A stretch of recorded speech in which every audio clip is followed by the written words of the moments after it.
जब संसद को पर्दों को क्लोरीन में भिगोकर बैठना पड़े, तो समझ लीजिए शहर की हालत बहुत खराब है। 1858 में लंदन एक विशाल खुले टॉयलेट में बदल गया था और बदबू इतनी भयानक कि इसका नाम पड़ गया, ग्रेट स्टिंक। तो ब्रिटिश साम्राज्य जैसा ताकतवर देश अपनी ही गंदगी से कैसे हार गया?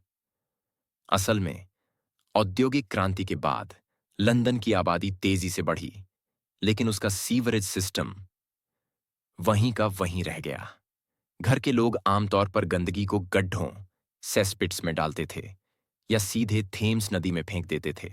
अब थेम्स नदी सिर्फ एक नदी नहीं थी, वो थी लंदन का पीने का पानी, कपड़े धोने की जगह और टॉयलेट सिस्टम, सब एक साथ। 1830 और 40 के दशक में इसने लोगों को मारना शुरू कर दिया। 3 बड़े कॉलरा के प्रकोप हुए और हजारों लोग मारे गए। उस वक्त के लोग मानते थे कि बीमारी बदबू से होती है, यानी मियाज़मा। लेकिन 1854 में एक आदमी आया, जॉन स्नो। नहीं, वो गेम ऑफ थ्रोन्स वाला नहीं, जिसने साबित किया कि बीमारी गंदे पानी से फैल रही है, न कि सिर्फ बदबू से।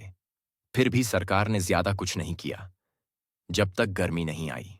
1868 की गर्मी इतनी तेज थी कि थेम्स में बहती गंदगी उबलने लगी और पूरी लंदन बदबू से सड़ने लगा।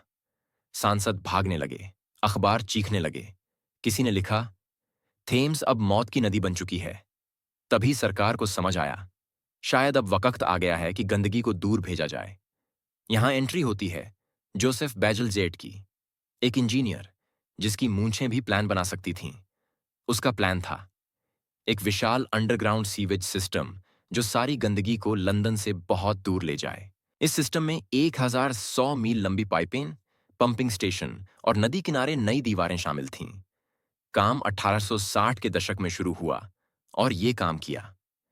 लंदन ने पीने के पानी से गंदगी हटाई और कॉलरा गायब हो गया। तो ग्रेट स्टिंक क्या थी? वो पल जब लंदन इतनी बदबू मारने लगा कि सरकार को आखिरकार सीवरेज सिस्टम बनाना पड़ा। और अगली बार जब आप लंदन में फ्लश करें, याद रखिए, आप एक 150 साल पुरानी सीवेज क्रांति के ऊपर खड़े हैं।